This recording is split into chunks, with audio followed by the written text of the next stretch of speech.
Hey everyone, welcome to another episode of Courtside with Beilinson Tennis, part of the Tennis Channel Podcast Network. Today, we talk Laver Cup with my co-host and Hall of Famer Steve Flink.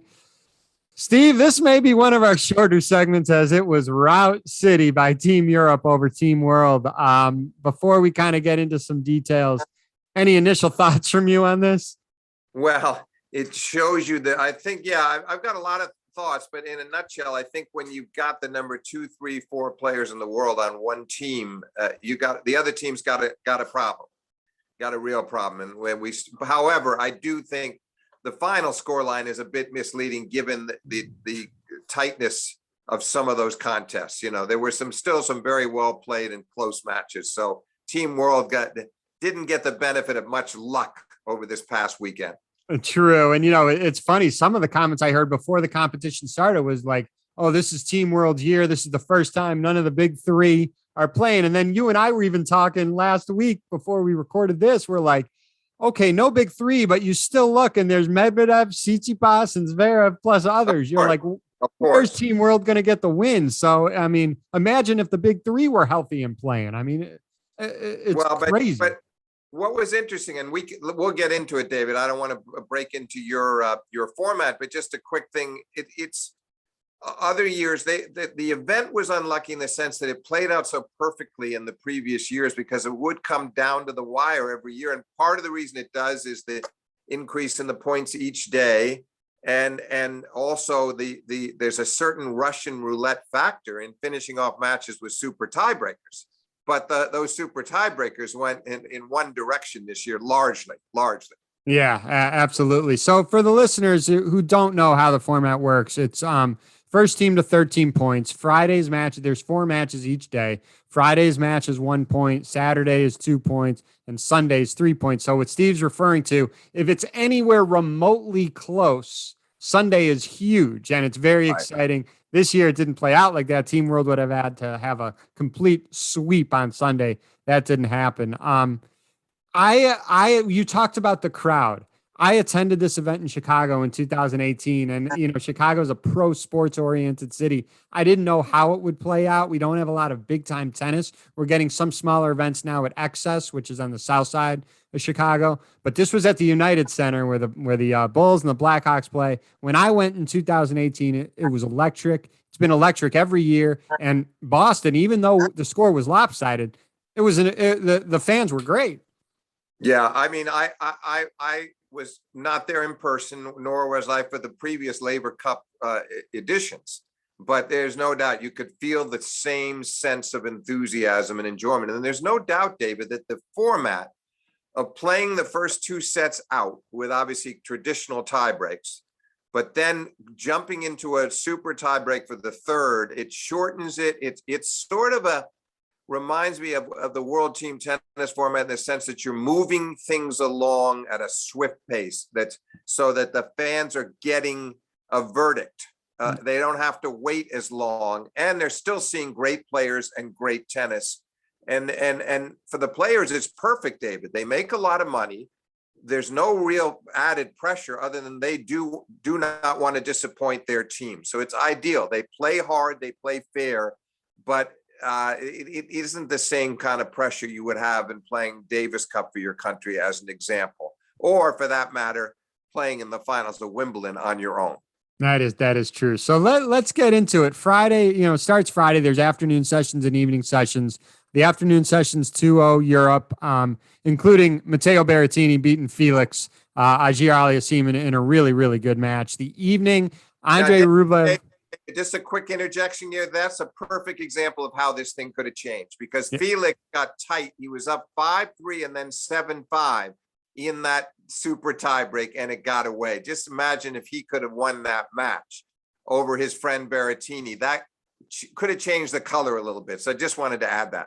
Oh, yeah. And what about the very next match with Rublev and Schwartzman? Rublev wins 11-9 in a super breaker. Right. Match point was ridiculous how good that match point was. So, as you said, the score was so lopsided, but those are 2 matches that easily could have gone either way. Oh, absolutely. And the losers were so unlucky in each case. And Schwartzman is such a such a fighter. The last day, and also such a colorful character. The last day, he's bouncing the ball. He's doing the soccer routine, kicking the ball up in the air for about a minute, left foot, right foot up in the air, and then kicks it across the net, and the crowd applauds him. He's a very interesting guy, great to watch, because we're 5'7" is the official listing for Schwartzman. But David, people who've been up close with him tell me and I've been fairly close too. He's probably no more than 5'6". I wouldn't doubt it.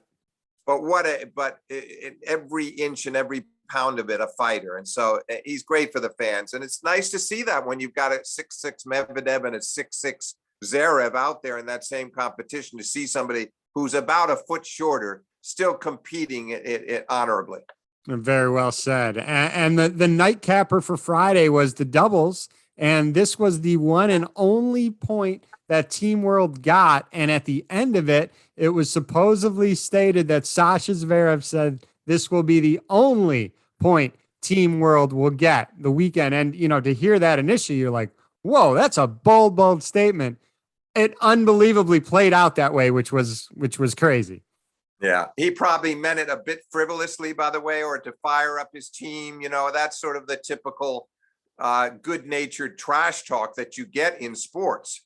And he even admitted later he knew how close some of those matches were. In essence, he was admitting he didn't necessarily believe it, but he said it. And I've got to believe it was to definitely inspire his teammates to go after every match and try to do that.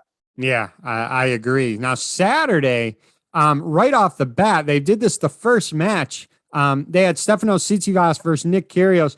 Normally, that would be an unbelievable match. Nick, I know you would agree with me, has just not been himself lately, has not been playing nearly as what he's capable of playing. And it got a little close there near the end, but it never felt that Steph was going to lose that match, and he won it in straight sets. Absolutely right. He had lost to Kyrgios a couple of times, in very close matches in the past, but that was a different Kyrgios, as you very accurately described. We have not seen the same Nick Kyrgios this year, and his heart was in it, no doubt about it, but his tennis was not up to the level that we've seen from Nick in past years. And Tsitsipas realized that. And as you said, a little suspense at the end, only in the sense that Tsitsipas had the break and was trying to just close out those last couple of service games, fighting off break points. But that's all it was. Yeah. And Tsitsipas was a clearly superior player. So Nick was definitely not able to give his team the same type of emotional energy as he did in other years, despite the fact that he was trying his hardest. Yep. The very next match was really close. Again, another super tiebreaker. Sasha Zverev versus John Isner. The one thing I will say, and I'm going to get your thoughts on this match, and it's a general statement, even though you said these matches, a bunch of them were in super breakers. I me personally got the feeling that, yeah, some of these are close. And yeah, once you get to a super breaker, anything can happen. But deep down inside, even those close matches, I felt Team Europe they were going to win because they were just playing better. Well, I think that is true of the match you're talking about right now, David. Zverev and Isner, he is just playing better than John Isner. He is better, and he was playing better. So I'd agree with you on that. I would say in the case of Felix against Matteo, hanging in the balance a bit in the Schwartzman match as well. I'm not quite as sure if I agree on those two. No doubt about Zverev and Isner that you had that feeling. But I mean, if one of us were going to have a friendly bet for a bag of potato chips, I think we would have gone for the potato chips on Zverev all the way. Yeah. He's obviously he moves better. He's better off the ground. He's got certain advantages. John has to serve perfectly in that super tiebreak if he's going to get through it, which he's done against Zverev once before, but it didn't look like it was. I agree with you. You didn't have that feeling this time around. You just had the feeling that Zverev was going to get it done.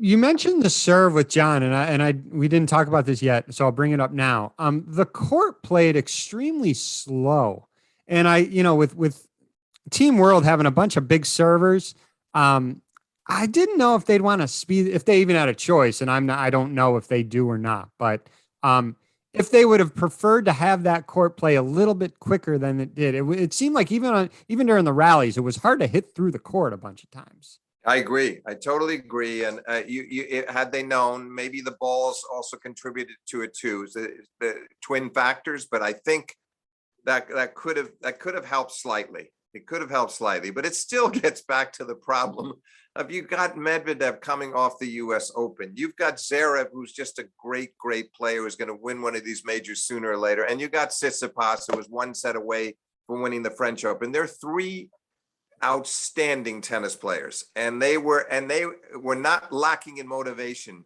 David. They really wanted this. So in the end, that was going to be pretty difficult to stop.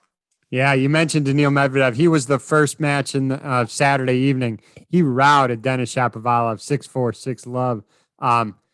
That second set, I mean, Daniil was on, but you were hoping for a little bit more of a fight in Denis. Denis, yeah, I agree. Denis got confused, and he didn't keep up the same kind of surprise attacking tactics he had that kept him in there to 4-all in the first set. And thereafter, it really just unraveled. And that's one of the problems with Denis is, David, is that, sometimes, when his game goes off and he gets a little down on himself, he can start making far too many unforced errors, and he starts beating himself too. And Daniel was well aware of that and exploited it. But I do find that disappointing that Denis has definitely made progress ever since we saw him beat Rafa in the Masters 1000 event way back in 2017, and great Open that year too, and steadily every year all the way to the semis of Wimbledon this year. But then sometimes I think when something like that happens, as the great showing at Wimbledon and playing well against Djokovic, then he starts the head gets too big for his britches. I don't mean that in a hostile way, but I do think he's a confidence kind of player, and sometimes he needs to realize that the work has to still be put in, and he can't take any opponent lightly. And certainly Medvedev, unfortunately, just turned into a wall again in that second set, so that Denis could not find any holes in the Russian's game. But he should have done better. There's no way he should be getting blitzed in the second set the way he did. Yeah, I agree with you. I think it's something mentally. I don't think it's lack of putting the work in, because I've seen him in a couple tournaments where I've been there in person. I mean, in Cincinnati, for instance, he had 3 hitting sessions on an off day. He puts David, he puts the hours in.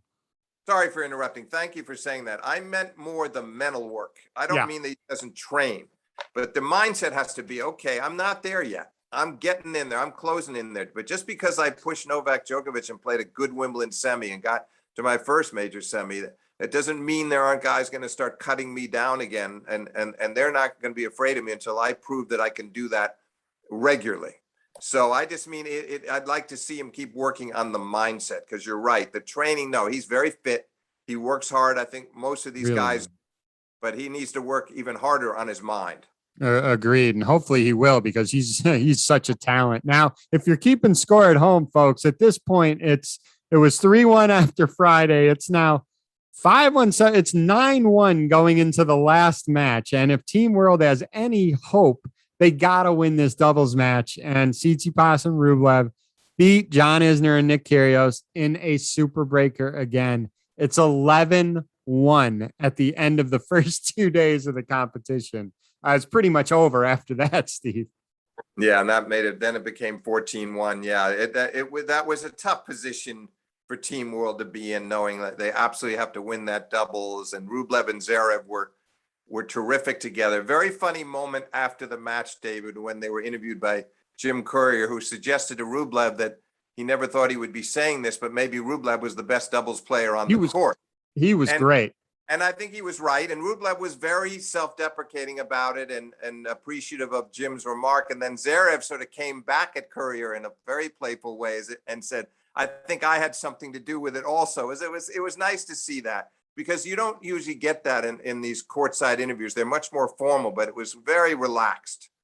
And I thought that was a great moment. The fact is, it'd be pretty hard to choose between who played better in that match, because they both were terrific. And in the super tiebreak, they were unstoppable. There was one point in that match, Zverev and Rublev, we're talking Sunday's first match. Now they won the first set easily. And then it was 2-2 in the second set. And Team Europe had love 40 on Riley's serve, and Riley held. And so many times when you miss an opportunity like that, that can give a jolt to the other side. And I felt like, okay, Team Europe had a chance to put this match away. They had love 40 on Riley's serve, didn't get it done. Let's see if Team World can use that momentum. It didn't quite happen, but that was the one point in the match where I'm like, okay, maybe this can flip a little bit. Yeah, I felt the same way too. But then when it came down to the super tie break, they got that quick mini break that the Rublev Zverev tandem got the quick early lead and just never relinquished it. And they were terrific all the way through. Their class showed. And let's face it, where these super tie breaks are no accident, yes, it's certainly there's much more of an element of luck than in a fully played out set. Having said that, the longer tie break versus the standard first to seven, the old 12-point tiebreak, there's no doubt that class is revealed. And Right. so I think they really showed that, Rublev and Zverev. They were terrific. And to illustrate your example, that's why 3 out of 5 in the slams, the best players statistically mostly win, because it's much easier for them to win 3 out of 5 than it is if it's a one set shootout, let's say. So yeah, absolutely right. And that's why the leading players on that count, David, will always insist. You're not going to see that change. You get talk from time to time of why don't we just have the men play best of 3 at the slams? That would be great. Now that I don't think the leading players will ever stand for that, because they know it's in their best interest to keep it that way. And it also sets the majors apart. I agree 100%. No argument from me. No argument from Brad Gilbert on that one as well. He's adamant to keep it 3 out of 5 as well. I want to kind of be careful about the next topic as far as changes to this event, because a lot of people were talking about it so one-sided. Sunday, people paid tickets and they got really one match out of it instead of we get an afternoon session, evening session, whatever it is. But it was pretty much over by Sunday. And, we had the Ryder Cup in golf playing the same weekend. And I think historically, Team Europe has routed that event, for a long time. And then we've gotten much better. And of course, this past weekend, we won it. But there's been thought about changing formats or adding, I think, adding women to the both teams would be really interesting. You're getting more to that world tennis format with the very best players in the world. Last summer's World Tennis event, I'm talking 2020 World Tennis event, was pretty good because you got a lot more top players because there was nothing else going on. This would be pretty cool because you'd be getting the very best in the world playing. But again, I don't want to be, there shouldn't be as much haste in changing an event just because one year it was so lopsided. You saw how great this event was the previous few times they played it as well. Yeah, no, I agree. I do think your idea of the women's intriguing. I always felt, David, that the year-end championships for men and women would be much nicer and more dynamic together. But in this, you have the added benefit because in the case of the year-end championships, you're talking about singles and you'll have men's and women's singles mixed in together, and that's fun for the fans. But here, the potential is there that you have an Ash Barty or a Raducanu or one of these top women playing mixed with Zverev or playing mixed with if Rafa came back and played it. But you could get these fantastic mixed doubles matches thrown into the equation that the fans would find that so enormously appealing. And we don't see that very often. We really don't, because the top players don't often enter the mixed at all. But here you would get it, and I think they would have so much fun together, these top men and women playing in the mixed. And the fans, 100%. For them, it would be a definite treat. That to me would be the biggest advantage, even more than the singles, would be the mixed doubles. Yeah, 100%. I mean, even the crowd, right? Because they'd get that Davis Cup, that Fed Cup feeling too, that, Davis Cup is men, Fed Cup to women. They don't have that mix. So other than mixed doubles playing for yourselves, basically in a slam or a world team tennis format, this would really stack the teams on both sides of it. It would be really, really cool to have it. I know you have some thoughts too with Davis Cup, and I guess I'm eager to hear your thoughts. Davis Cup, they just had a round the weekend before, and I just feel like that's getting lesser and lesser of a priority the last year or so. David, it's kind of a shame because the ATP, they also have a very good team event of their own that's now sort of the opening act of the year prior to the Australian Open. So they get a very good field there because the Djokovic and other top players, Medvedev, they're able to sort of hone their games leading into the Australian Open, but they take the team event very seriously. Then with Davis Cup, they're trying to slot it in where they can it's gotten a bit lost in the shuffle, and to have Laver Cup in there as well, I think the public is quite confused by it all. They don't quite know how to prioritize what really matters. The bottom line is Davis Cup started back in 1900. It is the bona fide, authentic team event. And I wish they could find a way to elevate its status once more. And I wish the players would look at it that way. I don't know how much they believe in it anymore compared to what they did, say, 15, 20 years. I mean, McEnroe had his share of histrionics, David, to put it mildly, but boy, was he ready to play for his country because he understood the tradition of the event. He knew what it meant. So I'm just sorry to see that.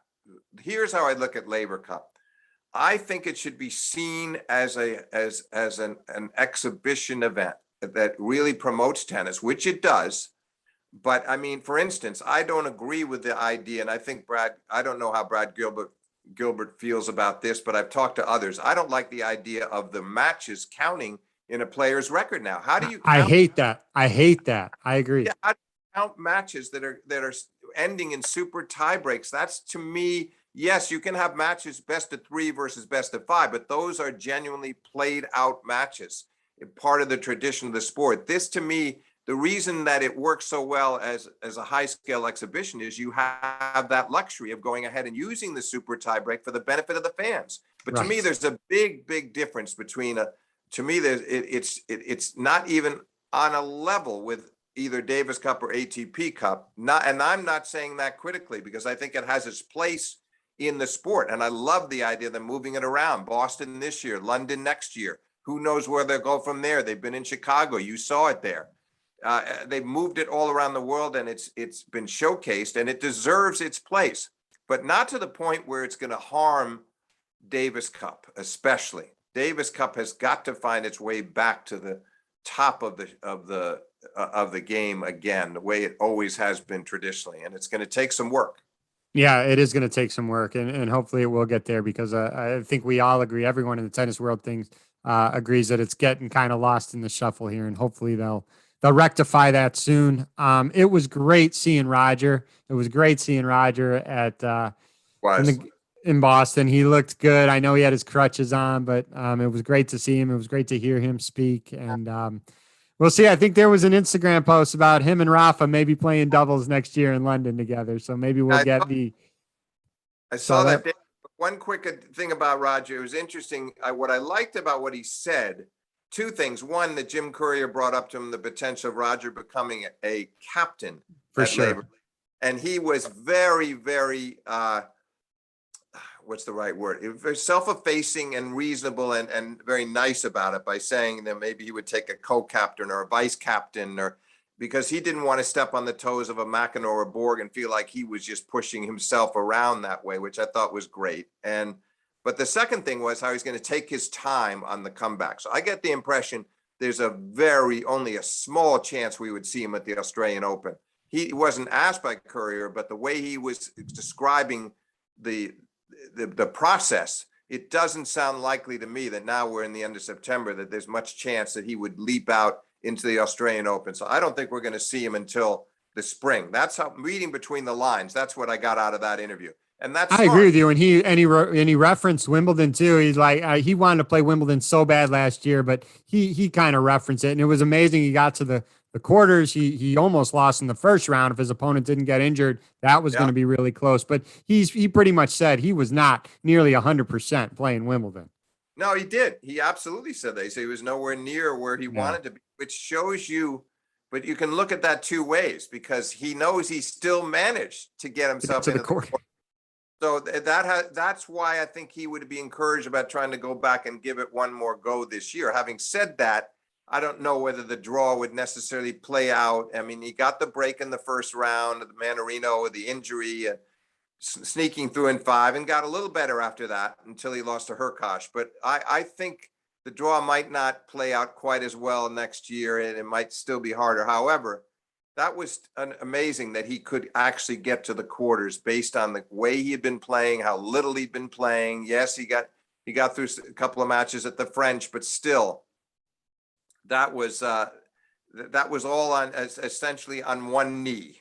because that knee was obviously very bad. And that's, of course, the fear. That has to be a little bit of a fear factor in the back of his mind, David, that he feels like this surgery, they seem to feel like it went really well, but he'll never know. He won't know until he starts actually getting back in tournaments again sometime next year, just how well that knee is going to respond to fierce tennis competition. So I think a part of him is prepared for the idea that it might not work out. It might be that next year is it. And that's not the worst thing that could happen to him. He's 40 years old, and he avoided the injuries for so long and still came back at 35 to win the Australian after 6 months away after his first knee surgery way back in 16. So I think he doesn't have too much to complain about, nor do the fans, because he stretched his career out across so many great years. I think that's a great place to end this conversation, Steve. Team Europe, too good, and Team World still looking for their first win in this competition. Next time it's played, it's going to be in London.